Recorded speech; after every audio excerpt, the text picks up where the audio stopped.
het nie beplan om met migraines te sit nie.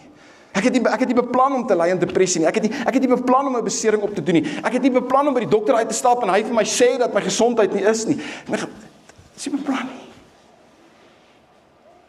En hier kom hierdie een gedagte wat ek vandag vir julle gesê het. Ek het julle gesê gaan 'n paar lees en dan gaan ek een gedagte gee. Hier is die gedagte vir die dag. Dat selfs wanneer jy nie die plan verstaan nie, kan jy steeds weet dat God 'n doel het. Kyk, al weet jy nie wat die plan is nie, en al kan jy nie die plan vanmôre verstaan nie, kan ek vanmôre vir jou sê, en ons gaan dit nou wys, kan steeds God het weet dat God 'n doel het. Vers het my opgekom, Spreuke 19 vers 21, wat sê dit al maak mense hoeveel planne, wat die Here besluit, staan vas. Kyk, ons het al soveel planne gehad, ons het al soveel idees gehad, ons het al soveel goed gehad wat ons gedink het, wou ons doen, en ons so gehoop het, gaan gebeur aan hierdie einde van die jaar, en nou dit nie gebeur nie.